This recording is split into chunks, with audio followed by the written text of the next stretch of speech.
Today we have a special guest. We have Liz Woolley, and she's an amazing advocate for gaming addicts, as well as a mother and a person who's been in computer sciences too. So it's very interesting that she has these different perspectives, and she's also an established author. So before we start, let me read her bio to you.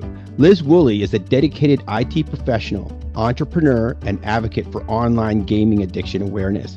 She is the founder of Online Gamers Anonymous, OLGA and OLGA, a support network for individuals struggling with excessive gaming. With extensive experience in Lawson software, Unix administration, and Sun microsystem storage, Liz has worked in various industries, including healthcare, finance, and retail. She is a long-time landlord managing Woolley's Rentals since 1986.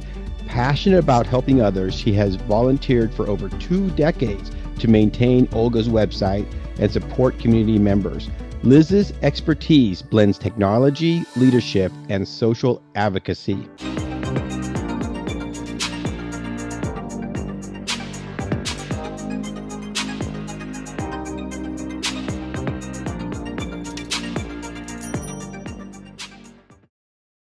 It's a great pleasure to have you here, Liz, and I want to welcome you.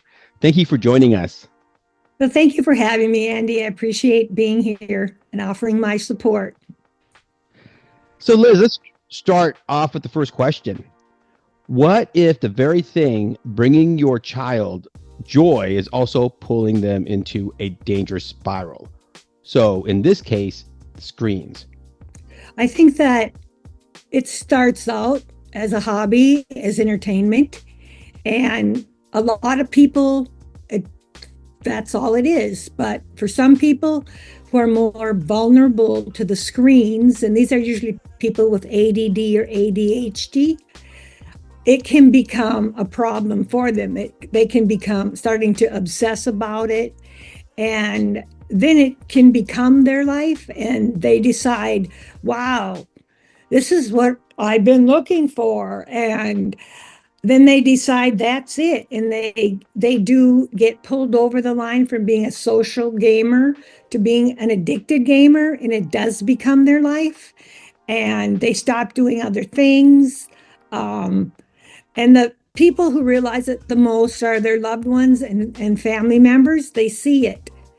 And when they try to talk to the gamer's like, oh, no, I'm not addicted. This is just for fun. But he can't stop.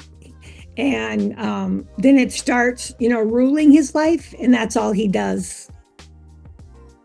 Yeah, thank you for that. And so I just want to emphasize that in most addictive behaviors, it's actually a comorbid thing, meaning that it's co-occurring with other mental problems. Like you mentioned ADHD, but it also could be co-occurring with autism, depression, anxiety. So one of the criteria for gaming addiction is the desire to use gaming to escape life.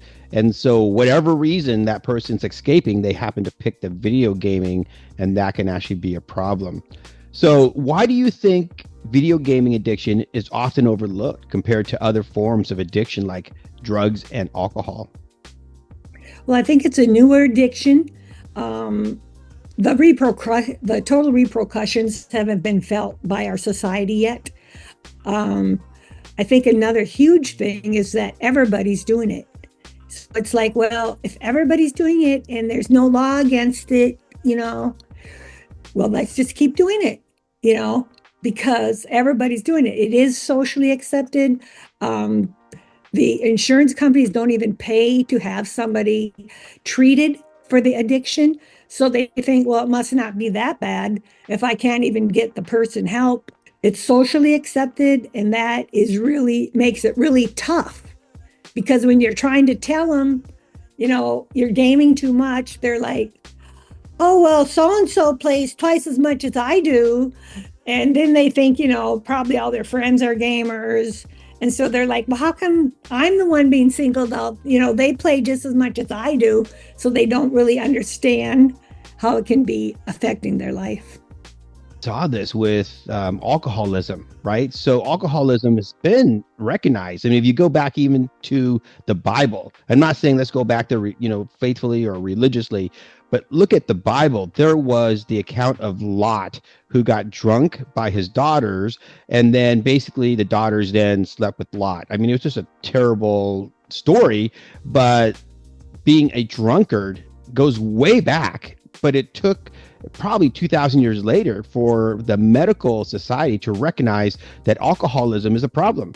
So literally in the United States in the early 1900s, it was not recognized as being a medical issue. But now alcohol use disorder, or AUD, is an established alcohol use disorder. So it took literally over 50 years in the United States, once it was recognized by the medical community, to then be established as an officially recognized addiction. But like you said, because it's not recognized does not mean it's not real. Before alcohol was recognized, they did the same thing to the alcoholics that they're doing to the gamers now. They put them in a closet and they hope nobody notices them. And that's what they're doing now. The gaming addicts are now in their parents' basements. Liz, this is so, I've known Liz for, I think, almost like 20 years almost. I mean, it's been a long time. And since we've spoken to each other, it's just gotten worse. I was at a hockey game the other day, and there is a grown man about 30 who's autistic, obviously. And if you look at my other videos, I explain how autism and gaming addiction goes hand in hand. But this gentleman is completely hooked on his phone, playing games the entire hockey game, and he has headphones on to make sure that he drowns out the sound of everyone else, because in autism they are very sensitive to sounds. But obviously he wants to play his game because that's what he is there doing every single game, and they have season tickets and I see them all the time. But that's not the first encounter. If you talk to other people, you will find people now with grown men literally living in their parents' basement playing games all day long, and that's all they do. And actually the game has become a prison to them because they no longer can function in society, and so they can't do anything else. They can't go out, they can't talk to people, they can't get a job, they can't go to school. So now this is their prison. It's like, well, what are you going to do if you don't game? There's blank, nothing. So it's become a prison. Yeah, it's very sad. And even those who are gamers who have jobs, I wrote a case report a couple of years ago on basically an instructor at a schoolhouse who is a 26, 27-year-old man who basically stabbed himself after a long weekend because he didn't want to get in trouble for oversleeping his alarm, because he played for 72 hours straight on his online game. He was playing EverQuest, which is the same game that your son, and we're going to talk about this. He was playing EverQuest, which was one of the first MMORPGs, massive multiplayer online role-playing games, and he overslept. And we found basically buckets of pee and poop because he also had a broken toilet that he didn't bother to fix because he's too busy gaming in this world that you call a prison. Basically, he was defecating and urinating in buckets of human waste, because that's how he got, that's how he went to the bathroom, because of his gaming addiction. Yep. So what motivated you to channel your grief into founding Online Gamers Anonymous? Well, after my son died, and his boss had a friend who was a newspaper reporter, and he told his friend that he should write a game warning people about that games can be dangerous. They're not just for fun anymore. And so his friend agreed. His friend's name was Joe Winter. He agreed to do the article.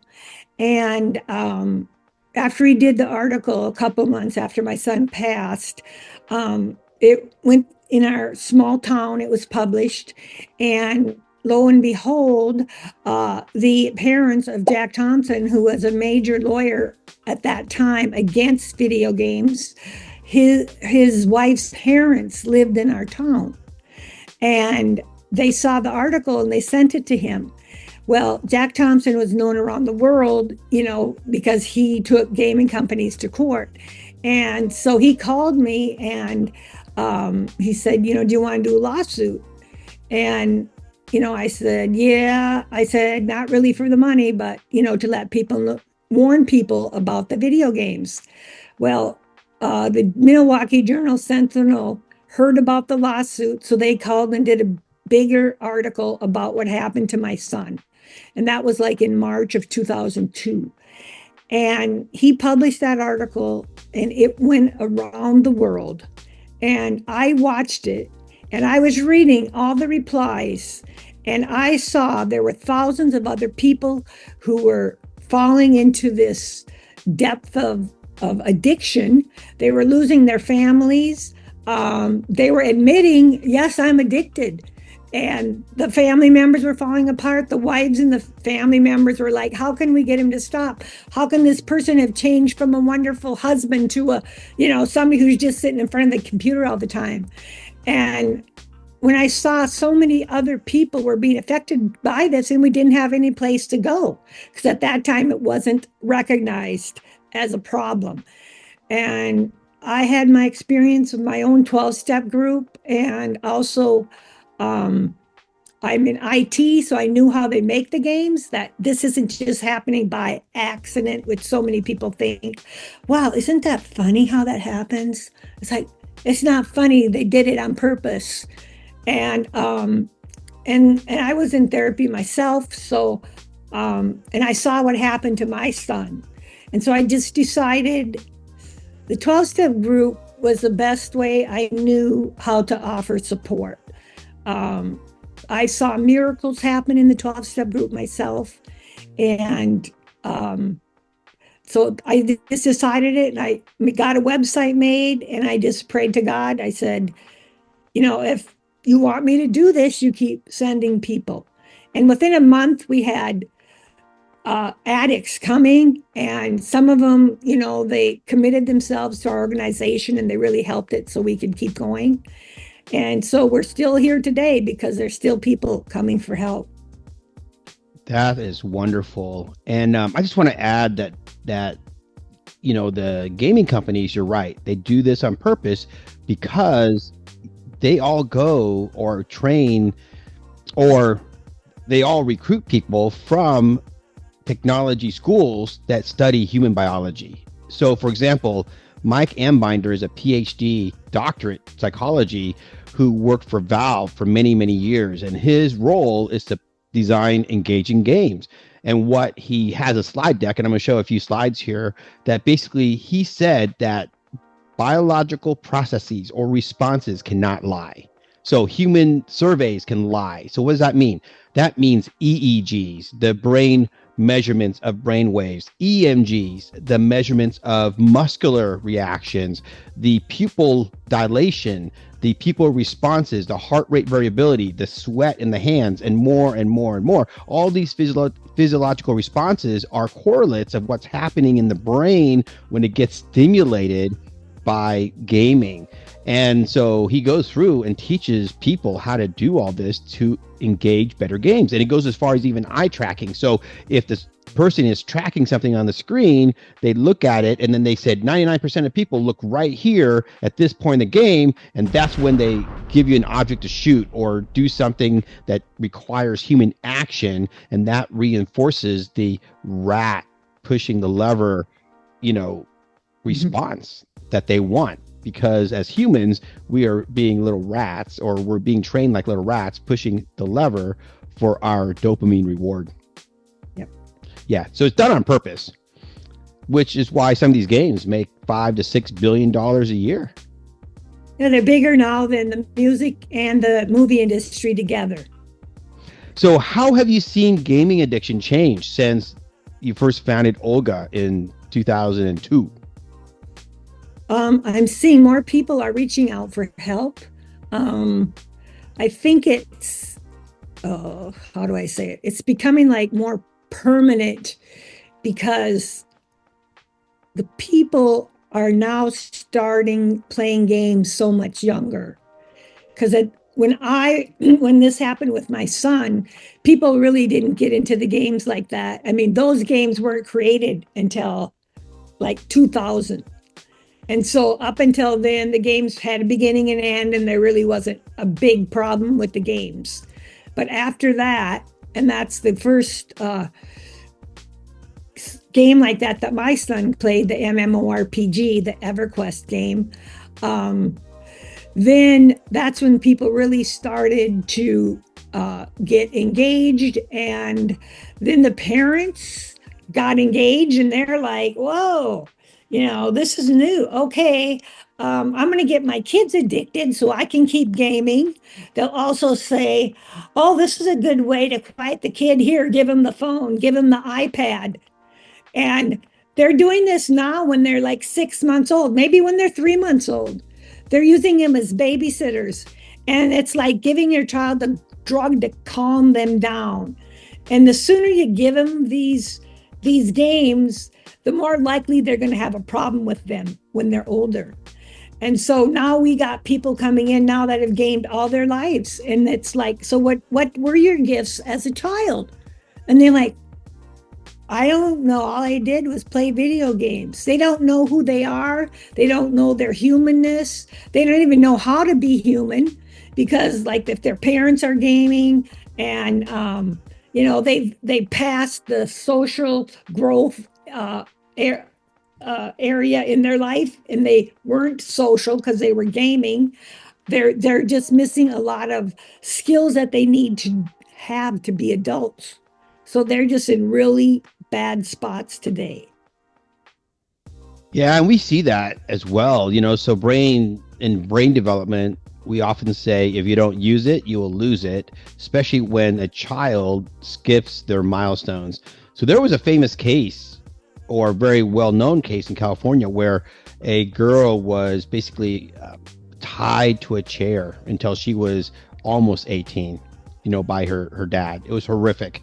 And she never learned how to speak. And so when she did escape, they tried to teach her all these human behaviors as well as speaking. And the question was, could she do it? And she never was able to speak very clearly because she skipped that milestone of development. And so if your child is gaming all the time, like what Liz is saying, they're going to skip milestones, and they're going to skip milestones of, like, let's say, even patience or empathy or self-control. And now you have a wild child because of the screens. Who's frustrated because he doesn't know how to be a human being. It's true. Mm-hmm. So what advice do you have for parents trying to distinguish between healthy gaming and problematic addiction in their children?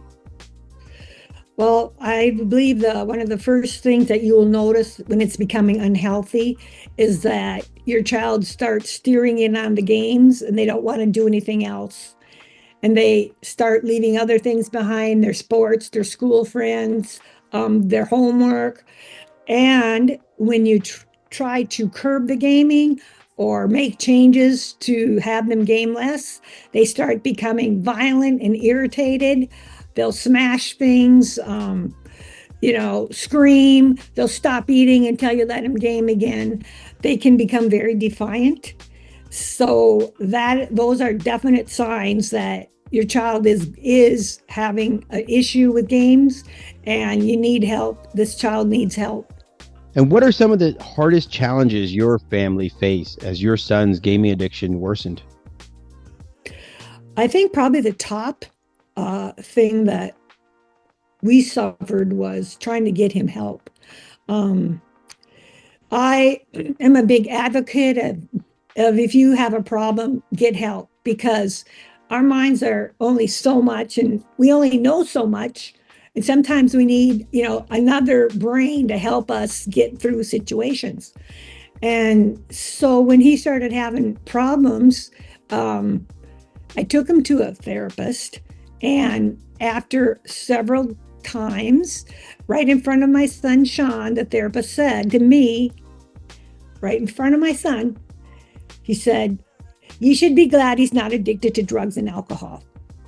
And I was very upset because my son had just lost his job and was evicted from his house. He didn't look at it as an addiction, a serious addiction.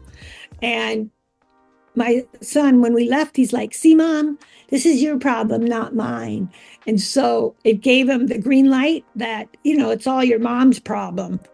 And so that was very frustrating for me because I was hoping that, that would be able to help him. We also got into another program, and his therapist in that program said, I asked him about it. I said, I think it's the gaming. It's the gaming. And he's like, well, yeah. He goes, I talked to your son about that. And he goes, well, it's the only thing he liked to do. So we'll just let him keep gaming. And I'm just like, you got to be kidding me. I mean, nobody took it as an addiction. He wasn't treated like it was a drug to him. That was ignored, but the results were the same because within a year and a half, he took his life because he did not have the right help to get him off these games. Yeah, I'm sorry to hear that. And I know the moments right before he took his life, you noticed that things really spiraled downwards, right? Really? What were some of the things that you noticed that Sean did that was uncharacteristic of Sean? And then how did you, if you don't mind talking about how you found out that he killed himself, I think that would be helpful for the people who are viewing. Well, it was probably 2 weeks before he took his life. I had him over Halloween, and I hadn't seen him for a couple months because he didn't want to come over because he didn't have a car anymore. He lost his car. But I went and got him to come over for Halloween because we kind of, we like to celebrate all the holidays. And so he was there. And then while he was there, he's like, I got to tell you something. And I'm like, what? And he's like, he was just like struggling. And it took him like 10 minutes. And I'm like, well, tell me, what do you need to tell me? And he's like, I stopped taking my meds. And I'm like, oh, gosh.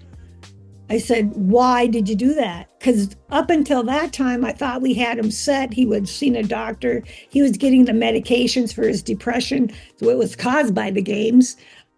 He also was diagnosed with schizoid personality as a result of the game. So he was taking meds for these. And he just said, because. And that's all he could tell me. And so like the next Monday, I was on the phone to his caseworker, and she's like, oh, we haven't seen him for months. He got a computer in August, and that's the last we seen him. He didn't, go to any more doctor appointments, and he wouldn't see his caseworker. She had to go see him at work. So he was just already spiraling down several months before I even found out about it. And I'm like, well, why didn't you tell me? And she's like, well, we couldn't tell you because of the privacy laws. And plus, you're not his guardian. And he was 21 years old at this time. And so then he quit his job that he loved.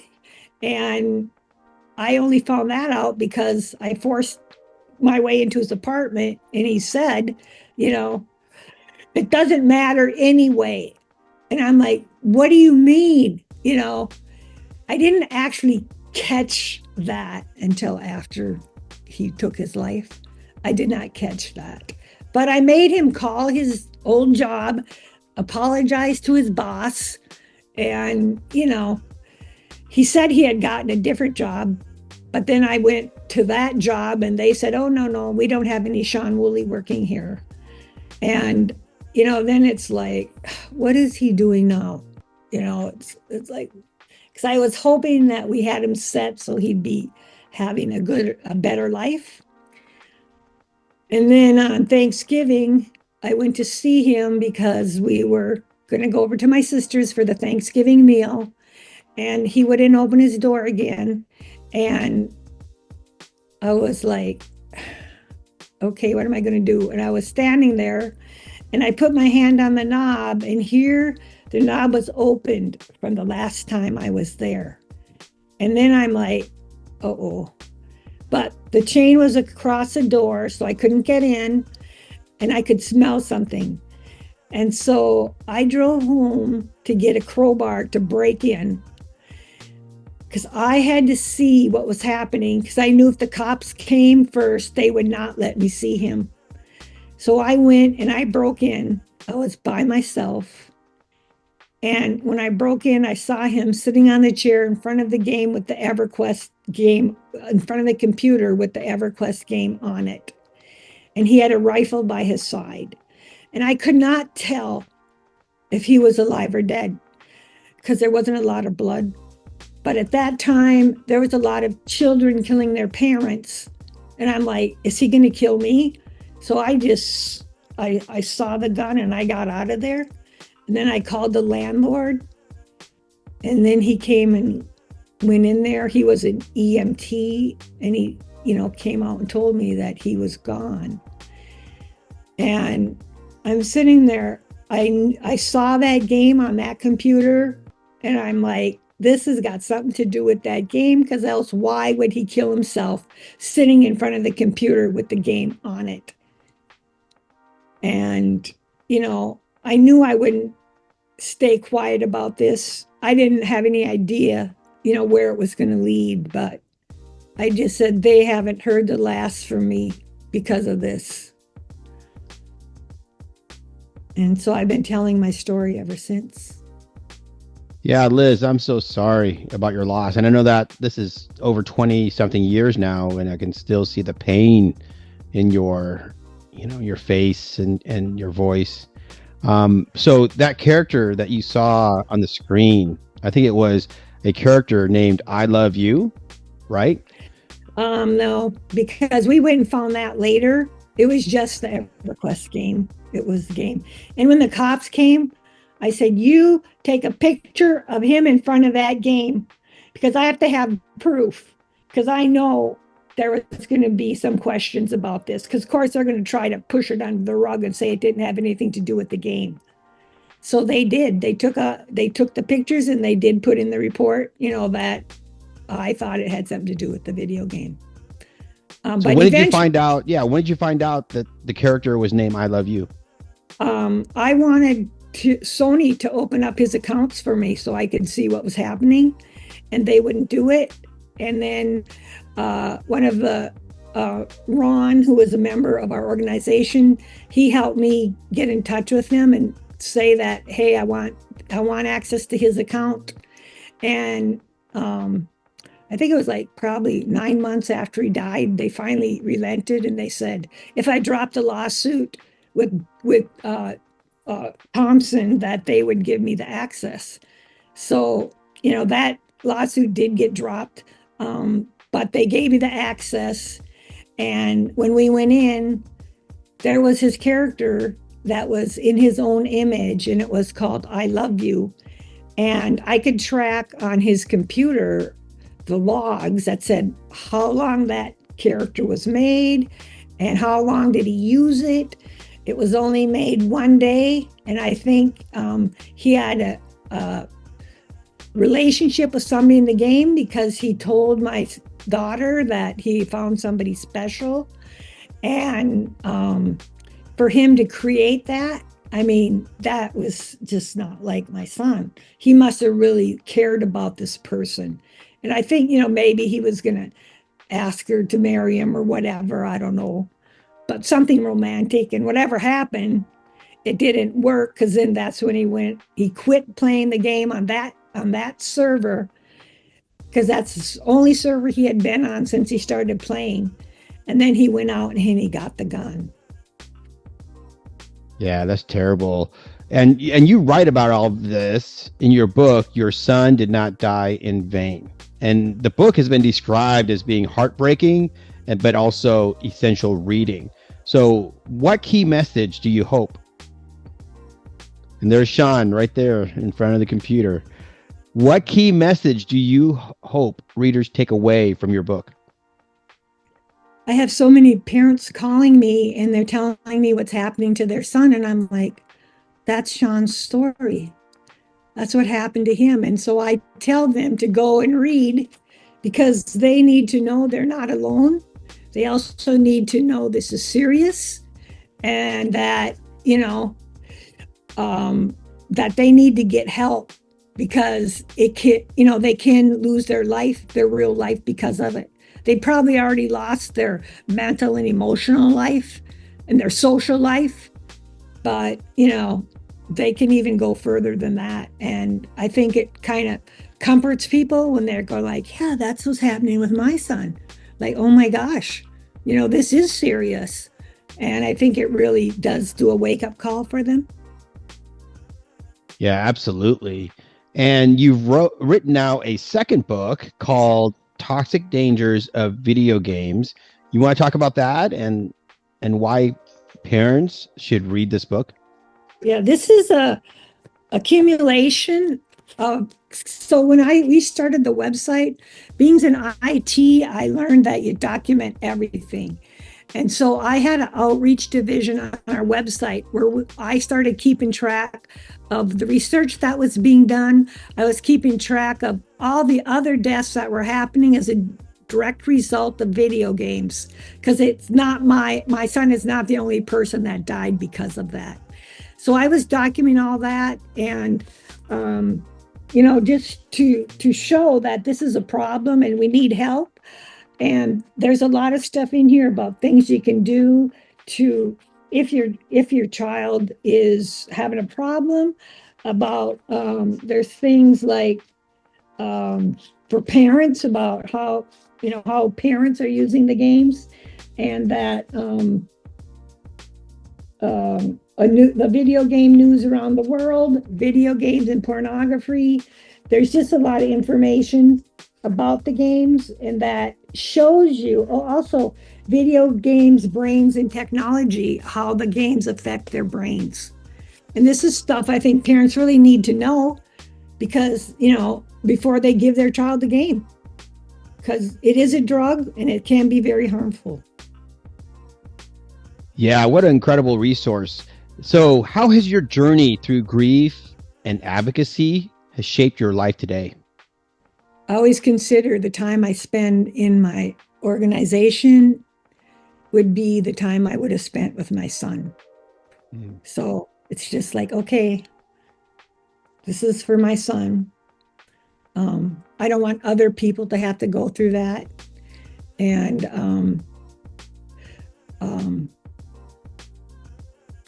so that's what I do. I also consider it a mission that became my mission, because, there's not very many other people out there supporting gaming addicts and family members. And so many times when they call me, they're like so relieved, because I get it and I'm understanding what they're saying. And they're like, oh, thank God I'm not crazy. I knew there was something wrong. And I'm like, yes, you as a parent know in your heart. And so I think that, that's really, I didn't want my son to die in vain. And that was important to me. And I always said, if things let up and people start getting help and everything, I wouldn't be as necessary, but that is not happening. That is not happening the way I hoped it would. So we are still a very necessary organization. Yeah, absolutely. And you've been on this quest, this advocacy quest, for 20 something years. Yes. Right? And yes. Almost 3 decades now. But I think things are turning a little bit.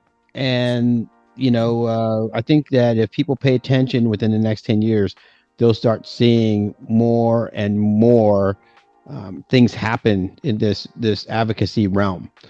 For example, we now are seeing more lawsuits against gaming companies. And now they're specifically going after the gaming companies for basically creating addictive products that are harming people. Before, it was the violent video game issue, so that was a harder issue to go after.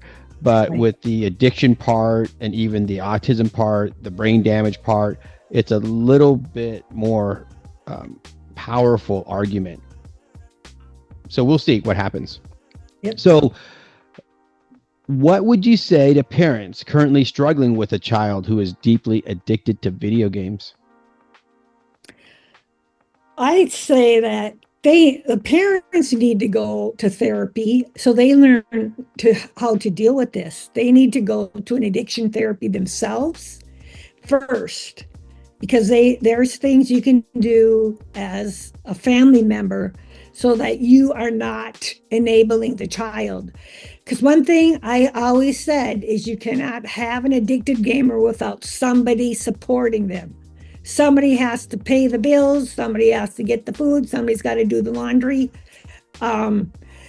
So if you stop doing all that, that gamer, he's going to have to take care of himself.